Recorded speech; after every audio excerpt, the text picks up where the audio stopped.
Welcome to Inside the Mind of Modern Operators. I'm Michael Rossiter, founder of Atomic. Thanks for being here. This series is all about diving into how great operators think, how they plan, adapt, and lead team through constant change. And so I get the opportunity to sit down with people that I really respect and enjoy working with or interested in their point of view, folks who are actually operators out there building, and as part of what they're doing to building plans and executing those plans. So today I'm joined by Chad Brinton, an incredible operator and friend who's scaled some of the most innovative consumer brands out there, like Made In and True Classic. And I'm excited to have this conversation today. So thanks for joining, Chad. Thanks for the kind words. All right. So maybe get started here. I always have this question for folks. You're a full spectrum operator, but how did you get into operations? How did you get into planning? I feel like something happened one day that almost, in hindsight, seems a bit like happenstance, but just kind of opened a door that led to a path that I really enjoyed. So I just kept following it.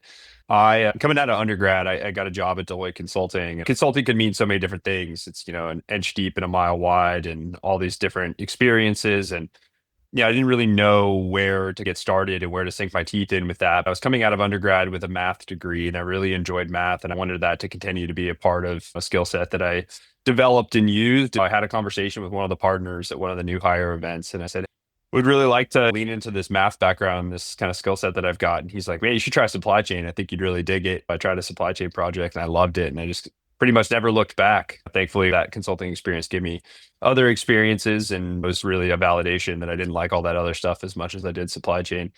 So, got to kind of run the gambit of that, service operations, manufacturing operations, fulfillment operations, kind of anything that I think broadly could be called operations. And over time have just, started to whittle it down to be a little bit more specific about the stuff I liked. That's awesome. And how did you make the switch from consulting operations into being an operator? Like I said, it all seems like happenstance in hindsight, but honestly, you were consulting, you know how it goes. It's all network driven and you tend to build up a team of folks that you work with and go from project to project. I was at a point where all those people left the firm around at the same time. I was thinking, do I want to rebuild my network and be intentional about where I want to take this consulting journey, or is there something else I want to do? And, really after some soul searching, decided that more like e-commerce, direct to consumer fulfillment was where I was passionate and where I thought there would be more opportunities. And, that was probably around 2016, 2017. So DTC was really hot at the time. And, I sort of thought like, hey, one day it'd be great if I could be an operator and go build an operations team at a startup, but I want to go, to a more established place and build a resume for a little while. And I swear to God, it was like, 2 days later that a recruiter from Walmart reached out to me on LinkedIn and was like, hey, we've got this role open on this supply chain strategy team. Are you interested? And I said, heck yeah. And it worked out and took the role. It was sweet. I loved it and got to be on an advanced analytics team where it was MBA folks like myself and PhD data scientists. And we would just get handed these big, meaty questions like, can we do next day delivery? Can we turn Walmart stores into fulfillment centers? What metrics should we be tracking? And how do we track those? And we just go get to prove it out and hopefully drive some change in the organization. So it was sweet. How did it work working with the PhDs? Because there's the business side, the Yeah. operator side, and the tech side. Yeah, I found that, I say this kind of jokingly, but in all seriousness, every time I described a business problem to a PhD data scientist, they would always, a few minutes in, go, "Oh, that's this problem," and they would explain to me the textbook theoretical problem behind what I was describing. I'll never forget one conversation where I was halfway done explaining it, and my colleague was like, "Oh, that's the knapsack problem." I'm like, okay, cool. I'm gonna go Google that and figure out what that is. But yeah, sure, let's call it the knapsack problem. I think it gave me a really good perspective, right? Because you work with these people who are experts in their field and they understand the theory and how to be quantitatively and analytically precise and correct. And saw it as my job to put the guardrails around what we were trying to prove out so they didn't go down a week-long process of trying to come back with some answer that lacked some variable or constraint that made the output unusable or not really what we were looking for. Ultimately, to take whatever that output was and put it in a style of communication that enabled us to get the job done, whether that was convincing some senior executive or convincing some Walmart store manager that they needed to carve out fulfillment space. That was the job of the MBA. So you're working in one of the biggest companies, Yeah, working with 2.3 million people. 2.3 million people. Yeah. And it's the opportunity for some small tweak or optimization or enabling some functionality unlocks millions and millions of dollars of value. Must have been kind of a shock then going to like starting a CPG brand and starting from the very beginning. A joke that it really wasn't. Like, I think that's kind of the insight that I have of supply chain and operations. To some degree, it's just moving widgets, right? And at the core of it, the problems that we were trying to solve, a customer comes to your website, they order five things. I need to ship it to them in one box, and it needs to show up looking good and on time, and all of those things were really the same problems at the core of it. I sort of knew what it looked like at scale and could see around some of the corners of the early stage of the company to help us avoid some mistakes.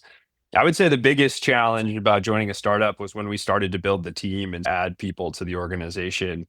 I think I'm super thankful for that experience because I learned more in the 6 or 7 years of working at Made In and True Classic, just about being accountable and being a leader and what that means. And just knowing that it's like any business, we're cash strapped and we're not going to be able to hire for all the roles. The roles that we can hire are probably going to be more junior than what we would have liked. What that means to be a leader of an organization like that, how you think scrappy about things like automation, how you can be a coach, but also a player and show the team that you're going to play alongside them and get your hands dirty too. I think that's honestly the biggest learning experience and kind of the biggest shock that I had moving from a big company to a startup, but I didn't really get that until a year or two in when we hit product market fit and it was time to build. Okay. And at that point, you were wearing so many hats. How did you Yeah, pick we're your quite a few. spots? Like, how did you pick your spots of like, okay, you've hit product market fit, you're starting on that ramp, I suppose, of like now you're chasing, you've got the demand, you've got a line of supply chain to it.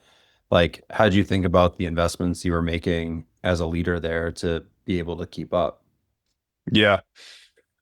I think there's two ways of thinking about it. There was the classic example of where am I spending a majority of my time and where could somebody add leverage to me? And I thought that's a fine way of looking at hiring, but I actually thought that was simplistic and maybe not the most refined way of looking at it. As we grew as an organization and we had more of a brand name and an ability to hire, so I think more qualified talent, I started to look at it about where could someone outpace me in this role, right? Especially being spread thin across so many things. I'm not the world's foremost planning expert. I'm not the world's foremost customer service expert, right? Like I knew enough to be dangerous and like start to build the organization, observe problems and solve from there.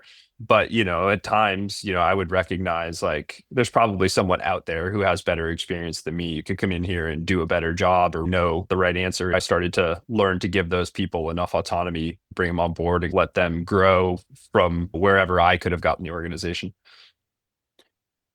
Do you think it's a company specific, product specific thing, or is there like a playbook? Talk to operators at all different scales, right? Talk to an operator who's the only ops person in the organization, is maybe five people and as the COO.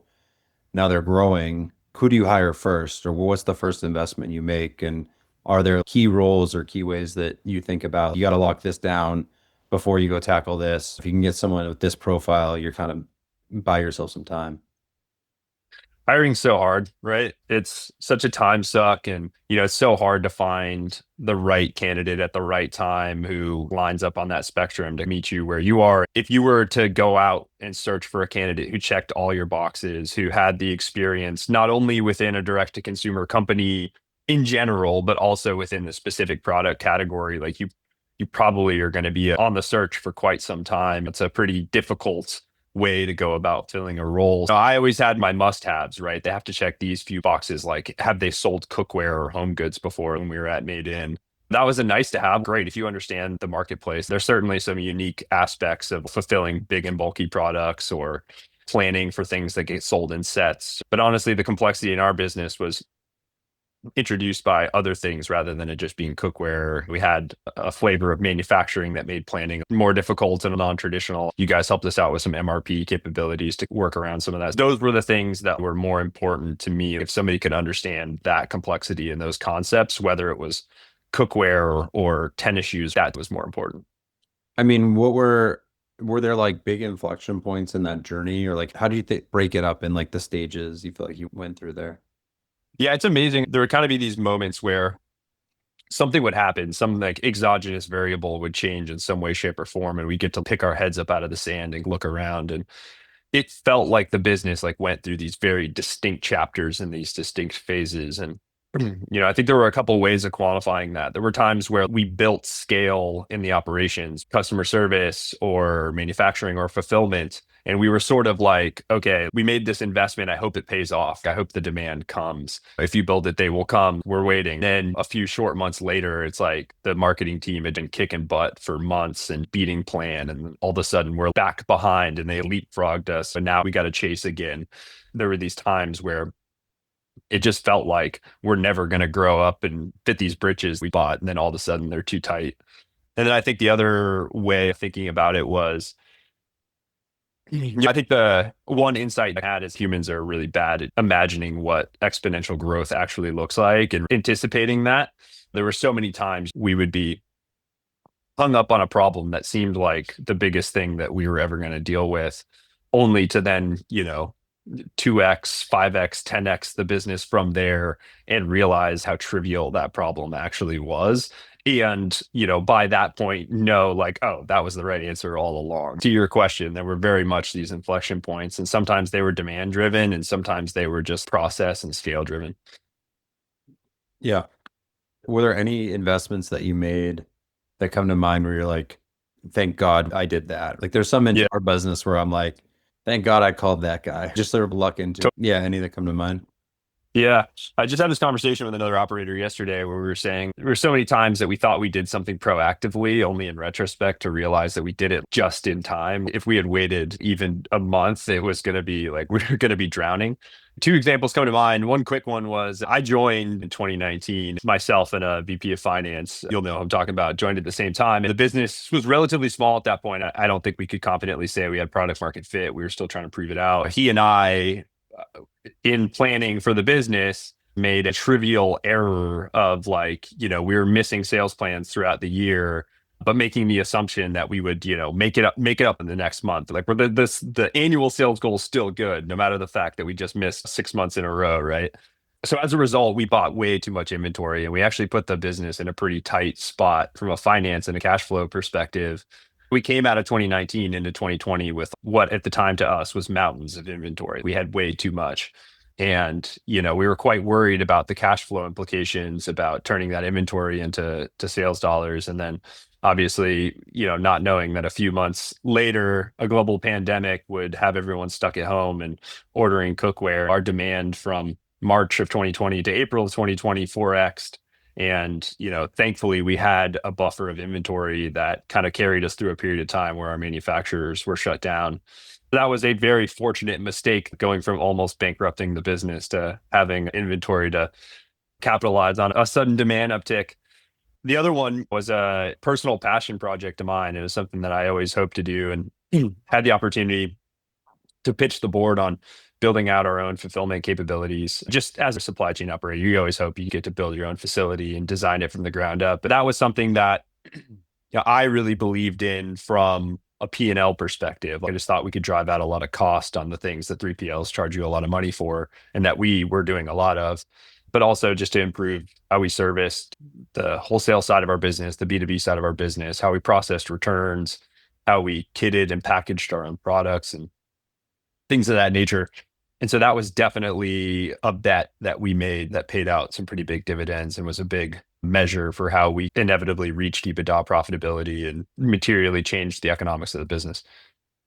Wow. I mean, that's a big bet. When do you think brands are typically building their own fulfillment? It's like much later.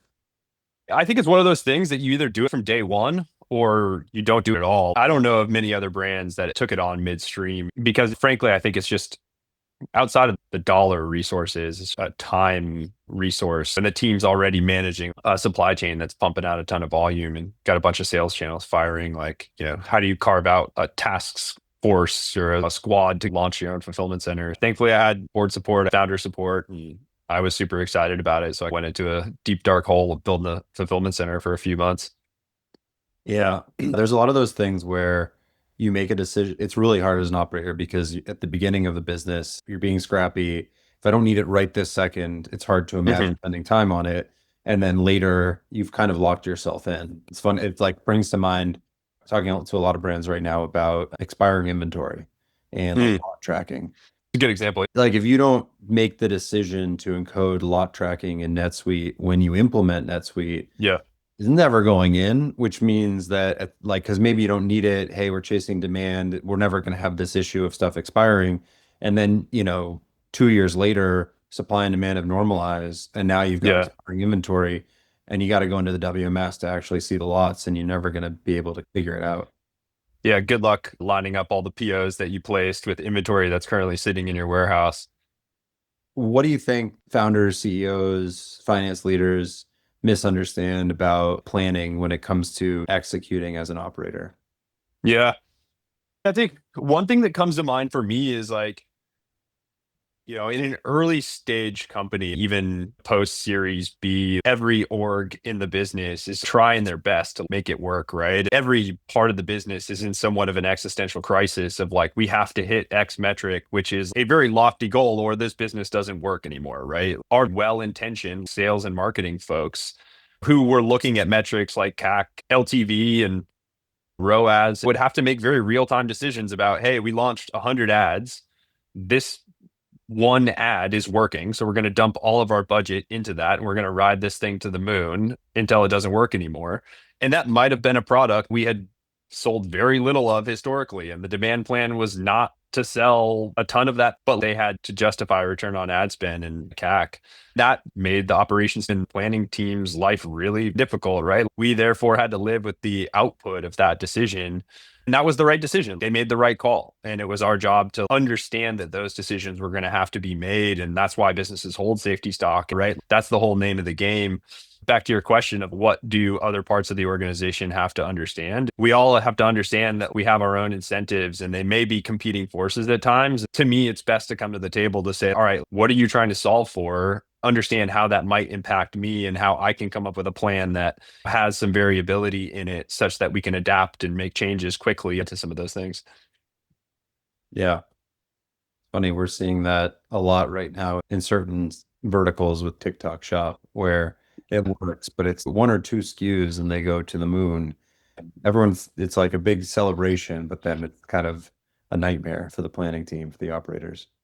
Yeah, absolutely, man. And especially in economic cycles like this, right? VC capital isn't flush anymore, right? So those decisions about how to spend marketing dollars are some of the most important decisions that a DTC company is making right now. The ability to generate revenue on the back of that is second or at least third most important behind it, right? It's a really tough problem to solve and a fun one to get everyone around the table to think about. You gotta get the cash back into the business at some point by actually fulfilling. One last question for you here, if that's okay. I know we're a little bit over. Hey, Like, I got nothing but time. like where have you seen AI work so far in the ops tech stack? Yeah. I think we are in a time where the technology is showing a lot of promise and everybody can play around with it and start to get the excitement of, oh my gosh, this is going to be huge. But it's not all the way there, such that you can just go to ChatGPT and have it spit out a demand plan that you can plan the business around. We're not there. Will we be there soon? Maybe. It's definitely not outside the realm of possibilities. I think the advancements we can achieve at this time are in more niche applied spaces. Something I talked to you and Neil about specific to the planning space that I think is a good example of this is having a quote unquote agent that you can have a conversation with of like, all right, what happens if, we increase our pay terms with our biggest vendor from net 60 to net 90? What does that do to our cash? Playing out those scenarios and having something that sits on top of your tools in such a way that it can run those scenarios, understand the context of the question you're asking, know the variables that go into changing or modeling that out, and then be able to replay an insightful answer back to you. Yeah, I just use that as a specific example because I know it's obviously near and dear to your heart. I think those are areas where I have seen some really promising technology and exciting stuff. We're trying to do something similar in the fulfillment space to bring a little bit more insight and proactivity to that game. It's just a narrow application of what I think is a really promising technology that hopefully can grow into something bigger over time. What do you think? Anything we missed here? I can pump Roger a little more if you want. If you're okay with that. What's that? Yeah, please.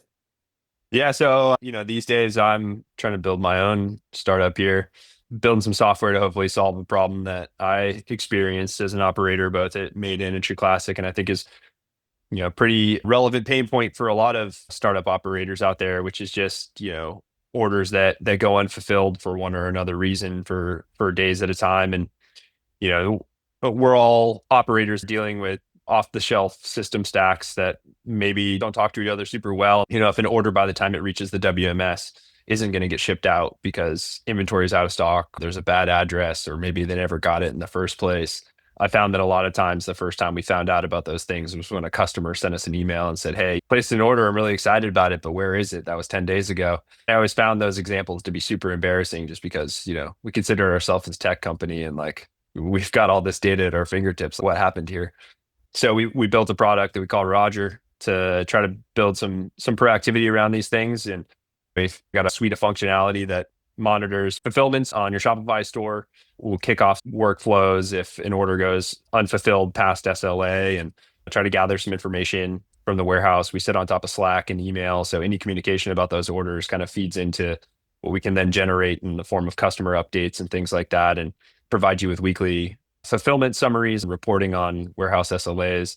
It's been a fun problem to solve, and try to be a tech person, which is a new hat for me to wear. Yeah, that's insanely cool. I mean, it's in this whole category of things of net new functionality, right? It's not trying to necessarily automate. I mean, it is trying to automate something that would be a manual process previously, but one that was not practical to run as a manual process in the past. Now, all of a sudden, you can really dig in and find a ton of ROI.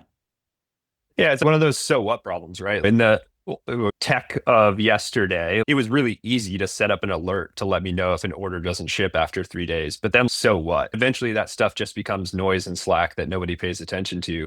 At least with our case, we're actually inquiring with the warehouse, making API calls and building data around what might have happened. If something didn't get shipped out and you've got negative units on hand in Shopify, we can pretty much assume that you didn't have the inventory to fulfill that order, right? And that's just one simple example. So we're just trying to take it the next step. I think the technology's reached a place where now these workflows can actually do something for you rather than just tell you something. That's awesome. Yeah, there's so many of those really valuable unlocks that give teams a ton of leverage, but that was a huge one. Where can folks go to learn more about Roger, Chad? You can find more information plus a product demo on www.getroger.ai. You can play around with it and see what we've got live in production. Or you can reach out to me on LinkedIn, Chad Brinton. Pretty easy to find. That's sick that you have a demo. That's awesome. Chad, thanks so much for joining and sharing your perspective. I think a lot of folks will really appreciate that conversation and find it really rings true. And the experience, obviously, like scaling these CPG D2C brands is a lot to learn from you. So thanks everyone who's following along here. And if you enjoyed this discussion, join us again next week. I'll be sitting down with Gina Jones McPherson, Director of S&OP at fast-growing beauty brand Starface World. And we'll be digging into what planning looks like at a brand that's growing fast and moving fast. You won't want to miss it. Thanks everyone for joining.